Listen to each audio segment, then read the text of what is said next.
Alright, Hayes Mega here. So I'm going to show you guys how to install the shock, okay? The spring on the shock. So I was a little confused on how to do it, and so I've kind of zoomed in here a little bit so you guys can see what's going on. So I'm holding the shock upside down. There's the bumper, okay, or the bump stop, and then there's this little cup here, okay? So when you install the cup, it should have been facing up like a cup, right? Okay, because this guy is supposed to just sit in there. So the KLX140 manual doesn't show a good job of doing this, but the one in the KX one does. Okay, so, and I was confused. For some reason, I was trying to install.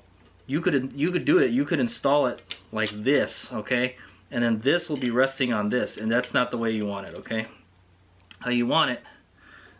So in the manual, it tells you to move the bump stop away first. Okay, so push it up. Okay. And then what you're going to want to do is extend the shock all the way, put the cup part up here, okay? And then you want to install the collar like this, okay? So the kind of the domed part of the collar, you want that to be facing the spring, okay? So and then you're gonna insert it through the notch here, through the shaft, all right, like this. Okay, and it should seat on the spring. All right, so it's seated on the spring right now. Okay, and then all you got to do is drop it. Just pull the spring up on it. Okay, and then push the bumper up, or push the bumper down. It's backwards, right? Okay, so that's how it is. All right. All right, so there's a close-up of it right there. Okay, so you want the cup to touch the clevis, okay, and then this the collar rests on top of the cup, okay, and then you put the bumper on. It's really confusing, like that's weird, it doesn't seem proper. And then okay, and so now what to do is to just tighten the collars. Okay, tighten these collars until there's no more slack. And then yeah, obviously set your preload, okay, to what I measured 33 on the KLX. I'm not sure what it should be on this, so I'm probably gonna reset the sag again to make sure it was right. Just do it by hand as much as you can do it. You could rotate the spring if you want.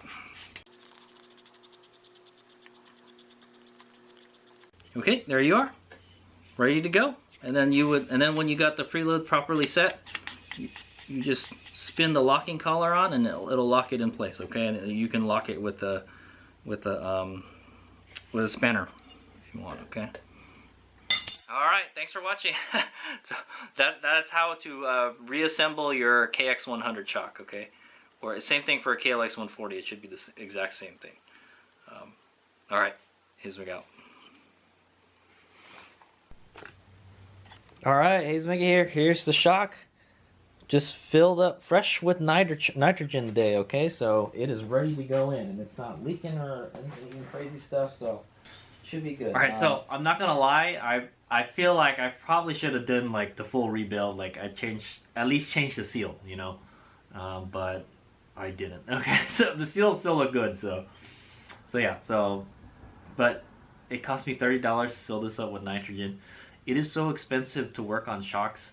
It's expensive to pay someone. It's more expensive to pay someone to work on your shock, but to work on it yourself, it's still expensive because the oil is expensive and the nitrogen is expensive, man. And I'll talk about that when we're done with this, in the closing vlog, anyways.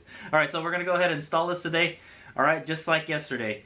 I'm gonna just kind of quickly go through it, and then once we get the shock back on, I'm going to put the seat on the bike, and then I'm going to set the preload.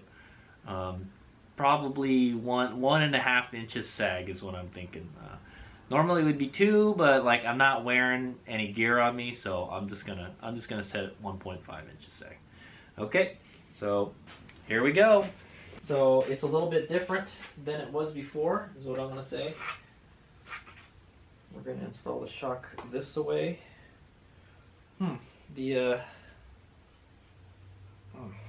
Okay, so the adjuster has to be on the right. For some reason, it was on the left. I guess when I was putting the spring in, I installed the spring with the BBR logo, so you can read it right side up. I don't know if it's. I think the other one was like the other direction, but whatever. I don't think it really matters, honestly.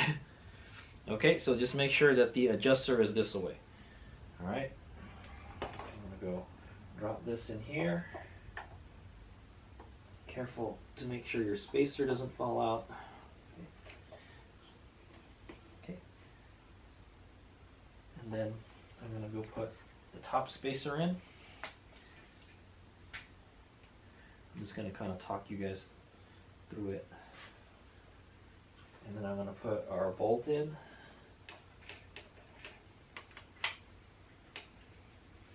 Spacer's not quite in there right.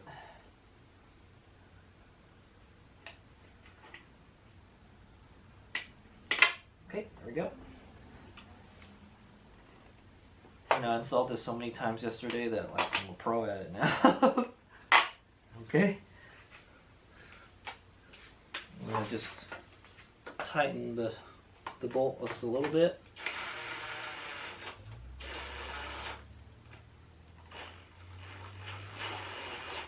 Okay, it's not wanting to go in.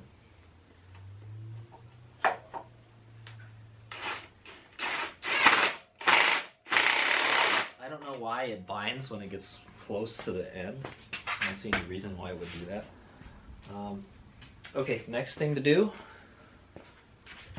is install the dog bone links. Okay. And I showed you kind of in depth how I did that earlier. But oh yeah, first thing we're going to do is install the lower shock bottom.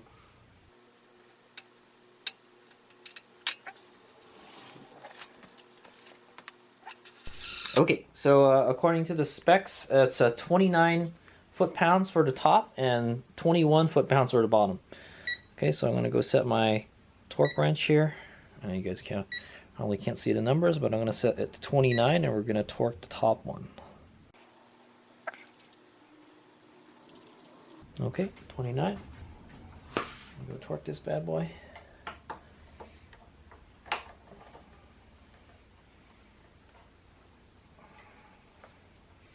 As soon as it kind of bottoms out.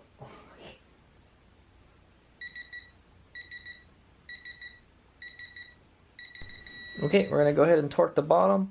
It's 21 foot-pounds for the bottom one. I don't know why they're different, but okay, that's 21.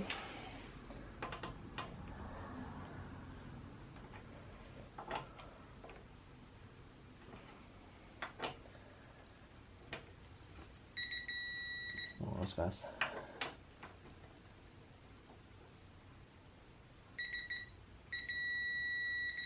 Okay, and then we're going to go ahead and put the dog bug lid back on. Let's see if we can do this without a...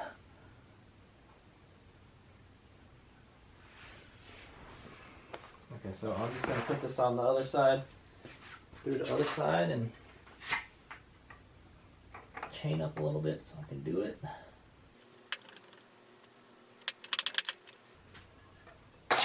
Okay, I'm going to make sure the notch, the little, the notches on there are in the right place, and they're not. Looks like you got to turn it a little bit. Oh, how annoying. Okay, there we go. You're having trouble, just pick the wheel up or something. Okay, I think I can let go of the jack now. It'll hold itself up.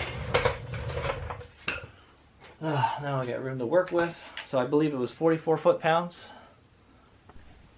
Yep, 44 foot-pounds. So I'm going to go ahead and put this nut back in.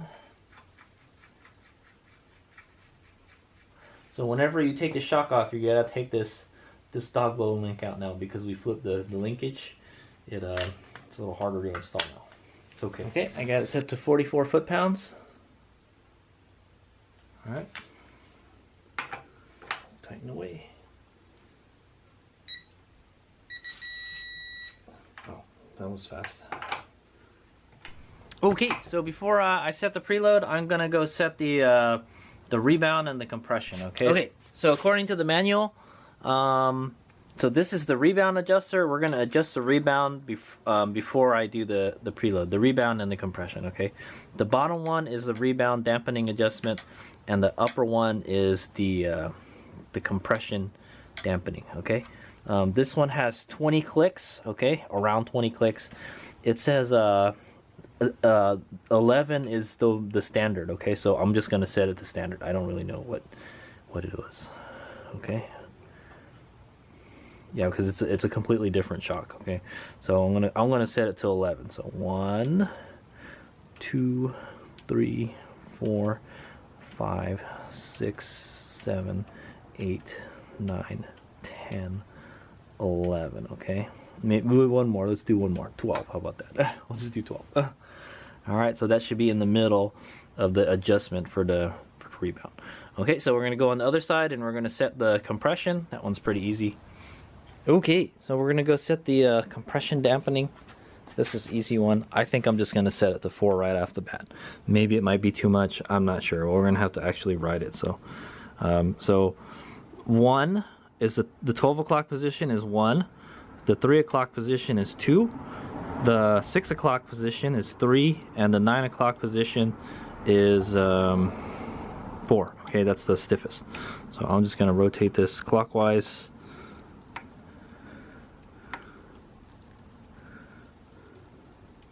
Okay, until we get to 4. All right, and there we have it. So I could have probably just gone counterclockwise 1, 2. So, but yeah, so how you know which one is stiffest and which one is the softest is there's a little mark here. Okay, so there's a little small mark here, and then the biggest mark is right here, and then these ones are kind of like in between. Okay, that's how you know. All right, here's my go. Now we're gonna set the preload. All right, so how's Hades Omega gonna set the sag on his bike? All right, so this is an opportune, this is the best opportunity to set the sag on your bike because you have easy access to this collar here. Okay, the preload collar, since the airbox isn't in there. So now it's a good time to set it. So we're already here. You might as well do it right. So okay. So when it's fully rebounded. I took a measurement, remember? So at full rebound, we got 20.45 inches, okay? We want it to sag probably, so we got 8 inches of travel. You probably want it to sag around 2 inches. Now the bike, I'm gonna go for 1.5 inches. I always put a little less sag unless I'm wearing like my full gear. So the gas tank isn't totally full. It's close to empty.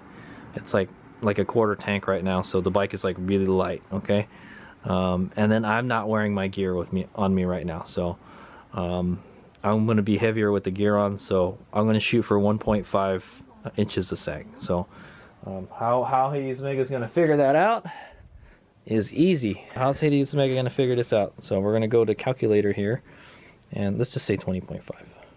20.5 minus 1.5 inches, 19. Okay, so we want to make the measurement 19. Okay, so we're adjusting the sag on the bike. I'm not going to go too much into detail of it, but I'm just going to explain what I'm going to do, and then I'm just going to do it. Okay.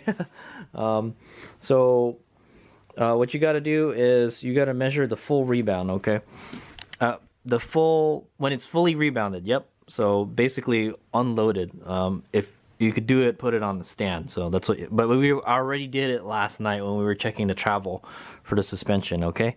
And you have to use the same measurement point. So the measurement point I use is from the axle to the rear fender, just in front of this notch right here. Okay. So the important thing is to just take the same measurement every time. Okay. And we got 20.45. Just call that 20.5. Okay, and I'm going to shoot for 1.5 inches of sag with me on the bike and with not that much gas on it. So, and that's me without my gear on. Okay, the bike's going to be a little bit heavier. So ideally, I think you would want about 2 inches of sag. Okay, so like it kind of sits in the middle of the stroke. That's what I'm going to say. All right, so I'm going to go ahead and do that. I'm gonna get on the bike, and then I'm gonna get the tape measure, good old Mr. Tape Measure, and I'm gonna try to do it by myself. It's hard to do it by yourself, but what you want to do is, yeah, just sit on the bike and try to keep it upright. I'm probably gonna put my hand on the deer. Oh, I don't know how I'm gonna do this. That's a good question. I'll figure it out. And then, so we're shooting for 19 inches of sag, right? That's the target. We're shooting for 19 inches of measurement. That gives us 1.5 inches of sag. Okay. Yep. So that's the dealie. So here we go. I'm just gonna shoot a quick video of me doing it. Okay. Okay. Here we go. Checking the sag. Okay, oh, the bike definitely feels a little taller now. Alright, so what I'm going to do is I'm going to hold the tape measure here. Okay, and I'm going to want to hold myself up somehow. Okay, and looks like I'm getting 18 inches. All right, so what is 18 inches? 18 inches is too much sag. 18 inches is too much sag. We need to tighten this. We need to tighten the spring up. Okay. I'm gonna check it one more time. One more time, just to double check.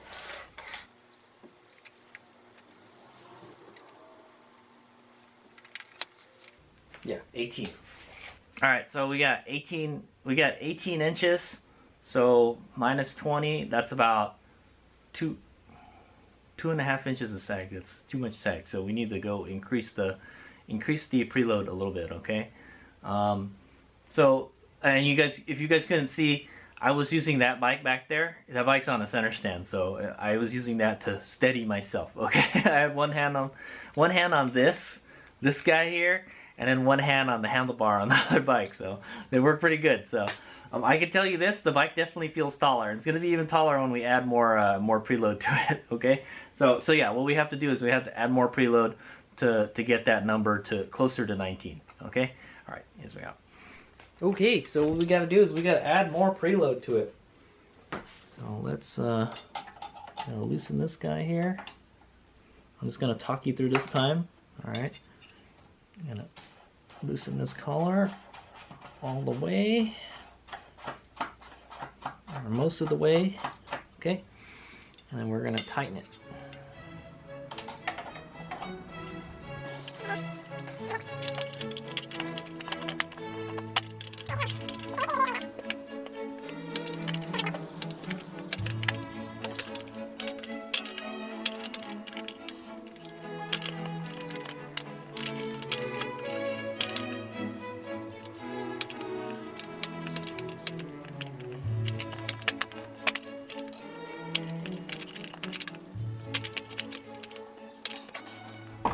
Okay, so that's how you would adjust the preload while it's on the bike, okay?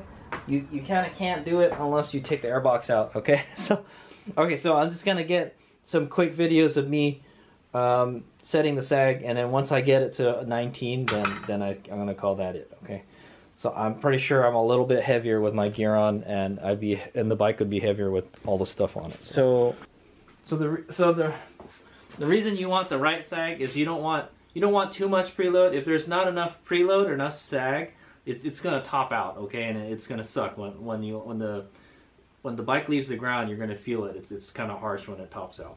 And then on the other side, if you have too little sag, it may bottom out really easy too. So okay, so that's what I'm gonna say. All right, Maze Mega is not a master of tuning suspension, but I know a thing or two. That's what I'm saying. Okay, I'm just gonna speed up the video from here on.